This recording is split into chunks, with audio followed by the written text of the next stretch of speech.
नमस्कार।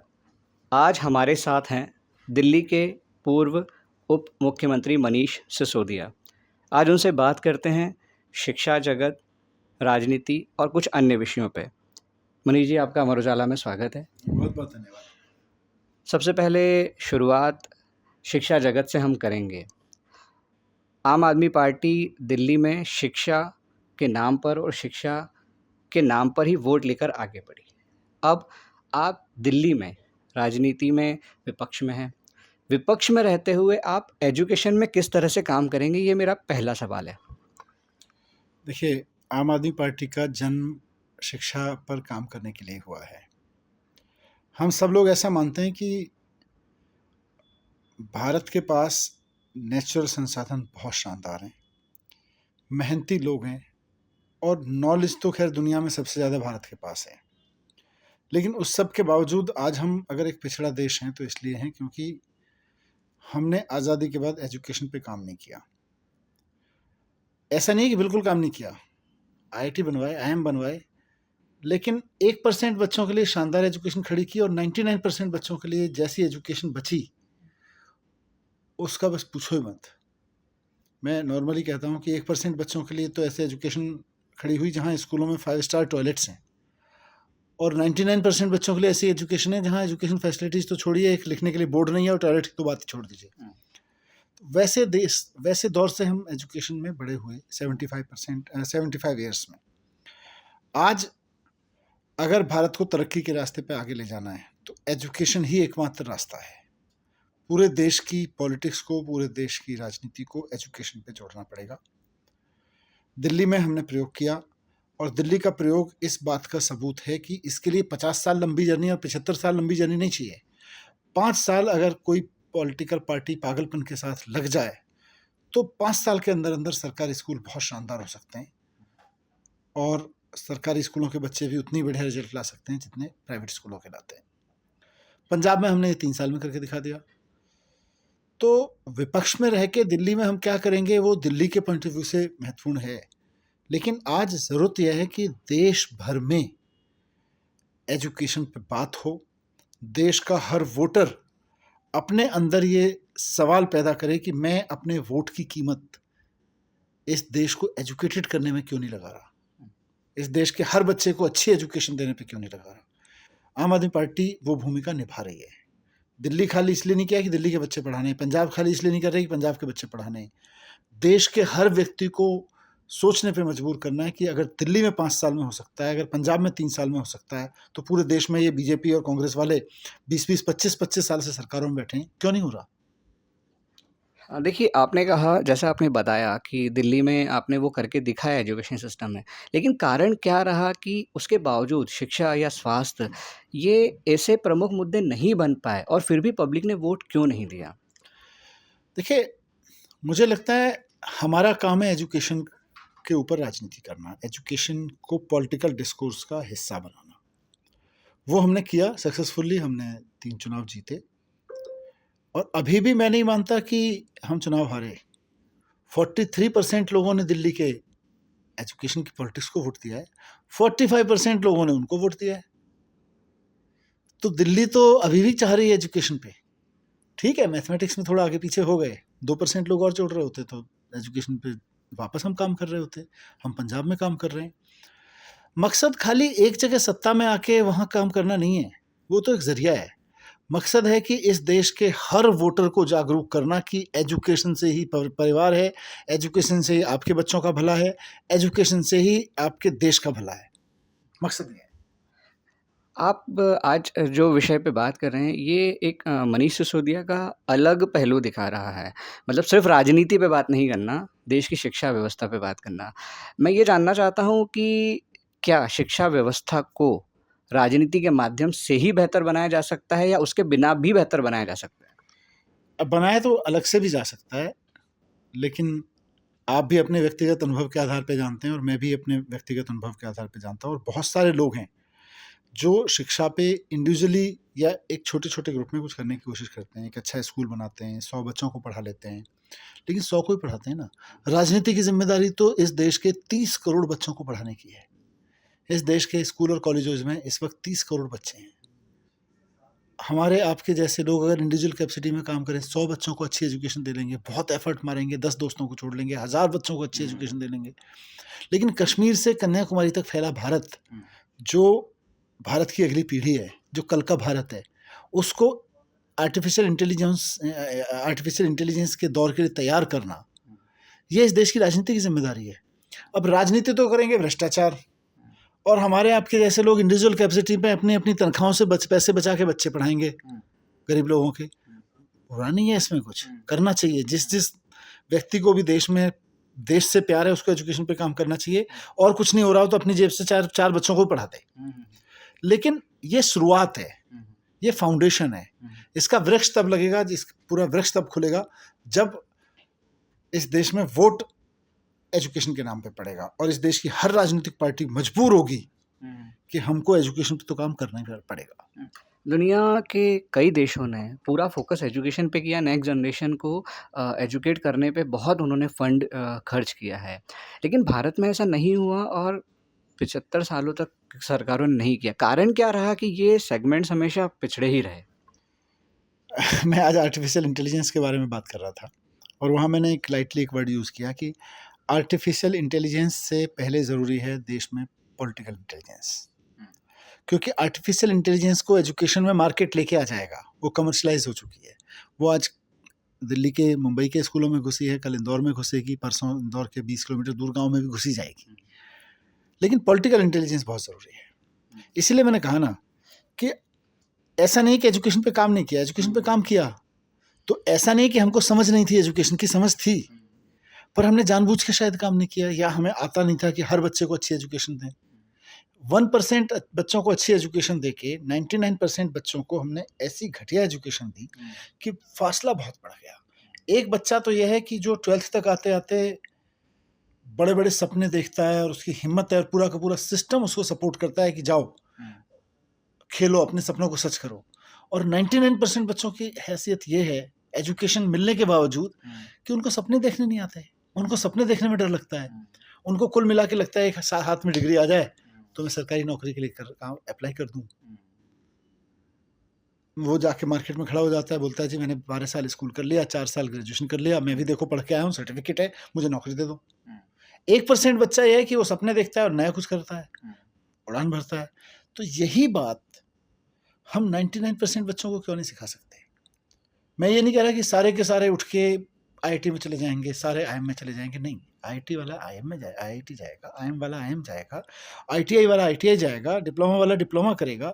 लेकिन ITI और डिप्लोमा जो कर रहा है, जो 12वीं के बाद भी घर बैठ के अपना कुछ करना चाहता है, अब सपना देखना सिखाओ ना उसको, और सपनों को सच करने की हिम्मत तो दो उसको।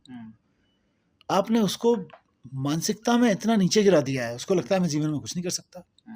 जैसे पहले होता था, पुराने ज़माने में 1%, मैं ऐसे ही बोल रहा हूँ फिगर, 1%, आधा % बच्चों को अच्छी एजुकेशन देने के रास्ते खुले हुए थे। बोले जी आप तो बहुत बढ़िया जाति से आते हैं, आप तो बहुत बढ़िया परिवारों से आते हैं, आपको तो एजुकेशन मिलनी चाहिए। और 99% बच्चों को कहते थे भाई आप तो ऐसे परिवारों से आते हैं, आप तो सामाजिक ऐसे पृष्ठभूमि से आते हैं, आपको एजुकेशन नहीं मिलनी चाहिए। बाबा साहब जैसे लोगों ने इस देश में वो झेला है। इवन जेंडर के इशूज़ थे, आज हम इंदौर में होकर बात कर रहे हैं। अहिल्याबाई, उन्होंने लड़कियों को एजुकेशन दिलाने के लिए जो किया, तो इन्होंने उसी चीज़ को ख़त्म किया। Caste based, gender based education के जो बैरियर्स थे उनको तोड़ा।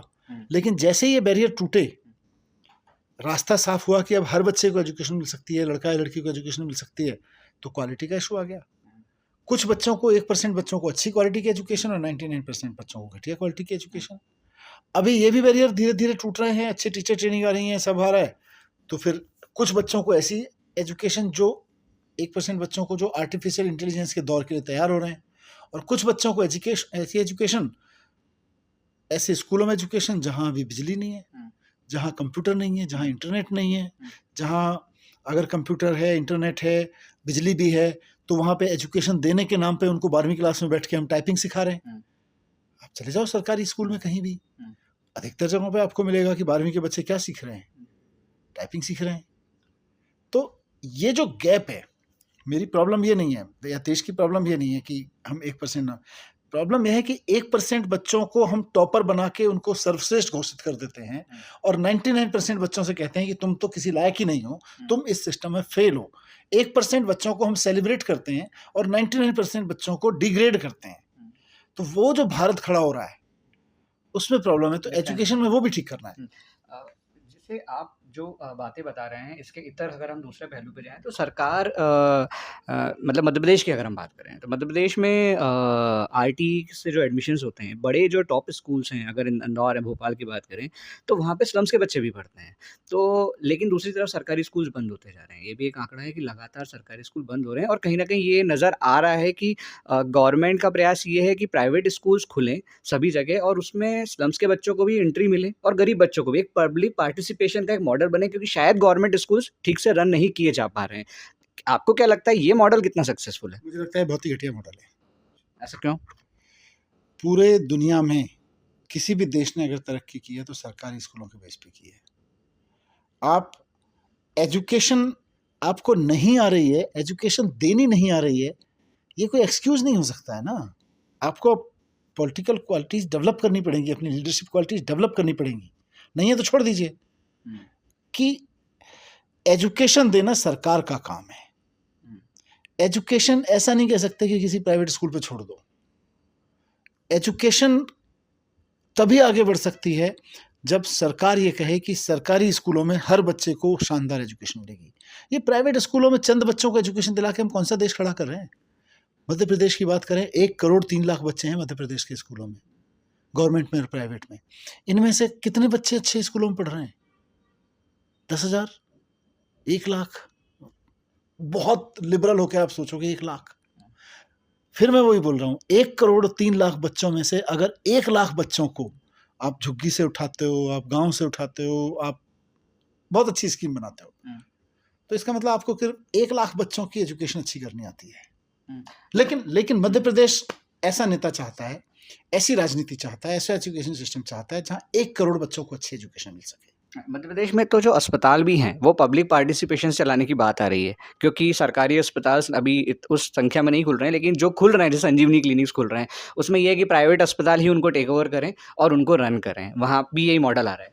देखिए, हॉस्पिटल्स पे अभी क्योंकि मैं डिटेल में बात करूंगा तो अलग से बात होगी, पर स्कूल्स के लिए तो मैं बहुत पर्टिकुलर हूँ।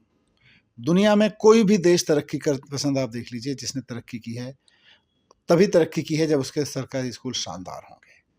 प्राइवेट स्कूलों के सहारे खड़ा होने वाला देश कभी भी तरक्की नहीं कर सकता है। उसके कुछ बच्चे तरक्की करेंगे, वो जाके विदेशों में नौकरी करेंगे, देश वहीं का वहीं रह जाएगा। तो आईटी जैसे मॉडल आप फेल मानते हैं, वो सक्सेसफुल नहीं है? क्योंकि सरकारों को कुछ और करना नहीं आ रहा है, सरकारों को सरकारी स्कूल ठीक चलाने नहीं आ रहे हैं, तो वो नए नए मॉडल निकालते हैं, वो फेल होने ही होने। मैं तो कह रहा हूँ 1,03,00,000 बच्चे, मैंने इंटरनेट पे डेटा देखा था, प्लस माइनस हो सकता है, और पूरे देश की मैं बात करूं तो 30 करोड़ बच्चे हैं। इन 30 करोड़ बच्चों में से अगर हम 10 लाख 15 लाख बच्चों को अच्छी एजुकेशन दे भी पा रहे हैं, तो आज़ादी के 75 साल बाद ये गर्व करने की चीज़ नहीं है, शर्म से डूब मरने की चीज़ है। आज़ादी के 75 साल बाद तो हमें देश के हर बच्चे को गारंटी लेनी चाहिए थी कि हम इस बच्चे को भी उस 1% जैसी एजुकेशन दे पा रहे हैं। ठीक है, एक बच्चा टॉपर एक ही होगा, 100 में से टॉपर तो एक ही होगा, लेकिन दूसरा बच्चा पहले टॉपर से कितना दूर है और 100वां बच्चा पहले टॉपर से कितना दूर है, क्वालिटी एजुकेशन यहाँ खड़ी होती है। अगर पहले बच्चे में और 100वें बच्चे में अंतर बहुत ज़्यादा है तो आपका एजुकेशन सिस्टम फेल है। तो ये 1,00,000 बच्चों को अच्छी एजुकेशन देके और 99 लाख बच्चों को घटिया एजुकेशन देके हम कौन से मॉडल को सफल मान रहे हैं? इससे देश खड़ा होगा, इससे मध्य प्रदेश खड़ा होगा, इससे परिवार खड़े होंगे। आम आदमी पार्टी मध्य प्रदेश में भी लंबे समय से सक्रिय है। मध्य प्रदेश को लेके आपकी कुछ योजनाएँ बताइए? नहीं, मध्य प्रदेश हो या देश हो, हमारा काम है एजुकेशन के प्रति अलग जगाना। जहाँ जहाँ हमारे लिए चुनावी माहौल बनेगा, जहाँ जहाँ हमारे लिए लगेगा कि जनता तैयार है, वहाँ हम चुनाव में उतरते हैं। वहाँ हम चुनाव में आके सत्ता में भी आते हैं, विपक्ष में भी बैठते हैं, हम सरकार में आते हैं तो काम करते हैं। जहाँ नहीं है वहाँ हमारा कार्यकर्ता फिर लगता है एजुकेशन को एक मुद्दा बनाने में। आज मध्य प्रदेश में हमारे सैकड़ों ऐसे कार्यकर्ता हैं जो स्कूलों को, एजुकेशन को जनता के बीच डिस्कशन का मुद्दा बनाते हैं। वो गांव-गांव जाते हैं और उनको कहते हैं कि भाई वोट तो आपको एजुकेशन के नाम पे देना चाहिए। ठीक है, अभी नहीं दे रहे हैं, पर देना तो चाहिए। लोगों को रियलाइज कराते हैं। तो आपका मानना ये है कि प्राथमिकता जो राजनीति में होती है वो एजुकेशन ही होना चाहिए और उसी के नाम पे बिल्कुल वोट होना बिल्कुल चाहिए। बिल्कुल। आज जो भी देश दुनिया में आगे उठे हैं वो इसीलिए उठे हैं कि उनके हिस्ट्री में कोई एक ऐसा लीडर हुआ जिसने पागलों की तरह एजुकेशन पे काम किया, जिसने तमाम रिस्क लेके इंश्योर किया कि मैं हर बच्चे को अच्छी एजुकेशन दिलवाऊंगा, हर बच्चे को। जापान ने 1903 में व्यवस्थाएं कर दी। अमेरिका 1870 में ये इंश्योर कर चुका था कि उनके यहाँ हर लड़की को एनरोलमेंट हो चुका था स्कूलों में, 1870 में। जापान 1903 में राइट टू एजुकेशन जैसी व्यवस्थाएं जो हम 2010 में लेके आए हैं, 9-10 में लेके आए हैं, वो जापान में 1903 में लागू हो गई थी कि हर बच्चे को एजुकेशन दिलाना राष्ट्र की जिम्मेदारी है। हम अभी 2010 में लेके आए हैं, उसमें भी बजट नहीं दे रहे। टीचर्स को सम्मान देना पड़ेगा। फिनलैंड जैसा देश, मतलब उसने एक ही काम किया, शानदार टीचर ट्रेनिंग कराई और अपनी टीचर ट्रेनिंग और टीचर्स पे भरोसा करके बोले अब हमें इंस्पेक्टर्स की जरूरत नहीं है, हटा दें इंस्पेक्टर्स को। हाँ, देखिए एक सवाल मेरा ये है कि भारत एक बहुत बड़ा देश है। सरकारों का, नेताओं का हमेशा ये भी एक तर्क रहा है कि अगर यहाँ से झाबुआ की बात करें हम या इंटीरियर एरियाज़ की बात करें, तो जहाँ पे छोटे गाँव हैं या 20, 25, 50 लोग रहते हैं, तो वहाँ पे गवर्नमेंट स्कूल खोलना पॉसिबल नहीं होता। बहुत सारे गवर्नमेंट स्कूल जो अभी बंद किए गए, उसमें लॉजिक्स ये दिए गए हैं कि यहाँ पर बच्चे नहीं आ रहे थे। खोले गए लेकिन बच्चा इतनी दूर जा नहीं पाता। उस गाँव में 50 ही घर हैं, उस गाँव में 100 ही घर हैं। तो ये लॉजिक आप कितना सैटिस्फैक्टरी मानते हैं? आप खुद सर्वे कर लीजिए, जिन इलाकों में सरकारी स्कूल बंद होते हैं उन इलाकों में प्राइवेट स्कूल कितने खुले और वो किसके खुले? नेताओं के, अफसरों के खुले? मैंने तो ये देखा है कि जिन इलाकों में सरकारी स्कूल बंद किए जाते हैं, बहाना मारा जाता है यहाँ बच्चे नहीं आ रहे, लेकिन उससे ठीक पहले जिन नेताओं और जिन अफसरों की जिम्मेदारी होती है उन बच्चों को अच्छे सरकारी स्कूल देने की, वो घटिया सरकारी स्कूल देते हैं और वहाँ फिर अपना प्राइवेट स्कूल खोल लेते हैं। फिर प्राइवेट स्कूल चल पड़ता है, सरकारी स्कूल बंद हो जाते हैं। ये साजिश है। सरकारी स्कूल बंद करना राष्ट्र के खिलाफ एक साजिश है। मैनेजमेंट में आप ठीक है, इधर उधर कर सकते हो, मैं ये नहीं कह रहा कि एक एक स्कूल पे मैंने डिग्री। अगर 29,000 स्कूल बंद किए हैं मध्य प्रदेश सरकार ने, हो सकता है 1000-2000 के पीछे कोई लॉजिक होगा कि भाई 1 किलोमीटर दूर दूसरा स्कूल भी है, और भी कुछ कारण हो सकते हैं। पर 30,000 स्कूल, मतलब आप सिद्ध कर रहे हो कि आपसे पहले की सरकारों ने जो 30,000 स्कूल खोले थे वो बेवकूफ़ थी, वो गलत कर रही थी। उन्होंने जो गाँव-गाँव जाके स्कूल खोल दिए थे, पॉपुलेशन तो उससे कमी होगी। आज की तारीख में जितनी पॉपुलेशन है, मान लीजिए वो 20 साल पहले स्कूल खुला था, 25 साल, 30 साल पहले स्कूल खुला था, 50 साल पहले स्कूल खुला था। 50 साल पहले खोले गए स्कूल की पॉपुलेशन, उस वक्त की तो पॉपुलेशन और कम होगी। उस वक्त अगर किसी नेता ने स्कूल खोलने की हिम्मत की, अब आप कह रहे हो नहीं आ रहे, हम तो बंद कर रहे हैं। क्या मजाक है यार। सिर्फ इसलिए नहीं आ रहे क्योंकि आपने स्कूल की एजुकेशन घटिया कर दी। अगर आप प्राइवेट स्कूल से बेहतर एजुकेशन करना सीख गए तो हो जाएगा। दूसरी बात, आपने बड़े की बात की। भाई हम सब बहुत इस बात पे गर्व करते हैं कि भारत एक बड़ा देश है। हम अपने भूभाग पे, हम अपनी डाइवर्सिटी पे, हम अपनी पॉपुलेशन पे, हम अपनी ग्रेटनेस पे हमें गर्व है। पर हमें शर्म है कि हमारी सरकारें ये कहती हैं कि भारत बहुत बड़ा देश है, इसलिए हम इसको मैनेज नहीं कर सकते। एक बड़े देश की सरकार को तो बड़े गर्व से कहना चाहिए कि भारत बड़ा देश है और हम बड़े देश को मैनेज करना जानते हैं। मतलब ये क्या तर्क है यार कि जी भारत तो बड़ा देश है, हम मैनेज नहीं कर पाएंगे, फिर छोड़ दो, नहीं हो पाए। जो लोग बड़े देश की पॉपुलेशन की एजुकेशन को लीड कर पाएंगे वो आ जाएंगे सत्ता में। क्यों उल्टा सीधा हथकंडे अपना के सत्ता में आते हो? फिर छोड़ो, हटो, रास्ता दो उन लोगों को जो कैपेबल हो। भारत को ऐसे लोग चाहिए, ऐसे लीडर्स चाहिए जो शान से कह सकें कि हमें भारत की एजुकेशन ठीक करनी आती है, हम भारत के सरकारी स्कूलों को चला के दिखा सकते हैं। दिल्ली में चला दिया ना, 5 साल के अंदर अंदर ठीक कर दिया। 3 साल में पुराने मुद्दे पे घिसे जा रहे हैं। अभी वहाँ विवाद मचा हुआ है पंजाब में, टॉयलेट बनवा दिए। अरे शर्म आनी चाहिए। जिन नेताओं को स्कूलों में टॉयलेट बनवाते थे उन्होंने अपने 5 स्टार रिजॉर्ट बनवा के उसके उद्घाटन कर लिए। स्कूलों के टॉयलेट पे दिक्कत हो रही है उनको। स्कूलों में टॉयलेट बनवा दी तो क्या हो गया? अरे 75 साल में अगर आप टॉयलेट नहीं बनवा पाए स्कूलों में, क्या करोगे आप? तो पहले तो ये स्वीकार करना पड़ेगा कि हम बड़े देश की लीडरशिप में हैं, और जब आप बड़े देश की लीडरशिप में, तो या तो आपको आना चाहिए बड़े देश की लीडरशिप में हैंडल कैसे की जाएंगी चीजें, या छोड़ दीजिए। क्या कारण है कि अच्छे पढ़े लिखे युवा राजनीति में आज भी, अगर वो इंडिविजुअल लड़ें या निर्दलीय रूप से कहीं भी लड़ें, वो आ क्यों नहीं पा रहे हैं, सक्सेसफुल क्यों नहीं हो पा रहे हैं? इसीलिए मैंने आज बोला कि इस देश को आर्टिफिशियल इंटेलिजेंस के लिए भी तैयार करने की ज़रूरत है और पॉलिटिकल इंटेलिजेंस के लिए भी। समय लगता है किसी भी रिफॉर्म को आगे आने में। बाबा साहब को एक पूरी ज़िंदगी लगी इस देश को ये समझाने में कि शिक्षा शेरनी का वो दूध है जो पिएगा वो दहाड़ेगा। जिस वक्त बाबा साहब एक स्कूल से निकाल के बाहर फेंके गए थे या उनको अपमानित किया जा रहा था बार बार, ऐसा नहीं था कि 5 साल में ही चीज़ें ठीक हो गई। व्यवस्थाएं ठीक हो सकती हैं 5 साल में, सत्ता में बैठे हुए लोग चाहें तो, लेकिन सामाजिक परिदृश्य 5 साल में ठीक नहीं होता है, 5 साल में रिफॉर्म नहीं होता है। अहिल्याबाई बहन को कितना समय लगा ये कन्विंस करने में समाज को कि भाई लड़कियों को भी पढ़ाना है। बाबा साहब को इतना समय लगा, तो टाइम लगता है। बट आम आदमी पार्टी जैसी पार्टियां आएंगी तो बाकी पार्टियां भी मजबूर होंगी। मैं ये नहीं कह रहा कि एक दिन आम आदमी पार्टी पूरे देश में सत्ता करेगी, सारे राज्यों में सत्ता करेगी और फिर एजुकेशन ठीक करेगी, लंबा टाइम लगेगा। लेकिन एक दिन आम आदमी पार्टी इस हैसियत में सारी पार्टियों को ला देगी कि सबको एजुकेशन पे काम करना पड़ेगा। आम आदमी पार्टी की आगामी योजनाएं बताइए। आगामी योजनाएं तो मेरी यही हैं। हम लोग दिल्ली में हैं, विपक्ष में काम कर रहे हैं, पंजाब में हैं, हम पंजाब की जनता के लिए काम कर रहे हैं सरकार के रूप में, और पूरे देश में हम एजुकेशन पे डिस्कोर्स दे रहे हैं कि भाई इस देश के हर व्यक्ति को जो सोचा समझा है उसको वोट से कनेक्ट करना आ जाए कि एजुकेशन है तो इसलिए क्योंकि कहीं वोट दिया गया, एजुकेशन नहीं है तो इसलिए क्योंकि वोट नहीं दिया गया। आज दिल्ली में देखो ना, दिल्ली में 43% लोगों ने वोट किया आम आदमी पार्टी को, 45% लोगों ने मैथमेटिक्स में, 2% लोगों ने ज़्यादा किया बीजेपी को। सत्ता में आते ही बीजेपी ने क्या किया? प्राइवेट स्कूलों की फीस 2.5 गुना बढ़वा दी। इतनी तेज़ी से बढ़ गई सारे स्कूलों की फीस।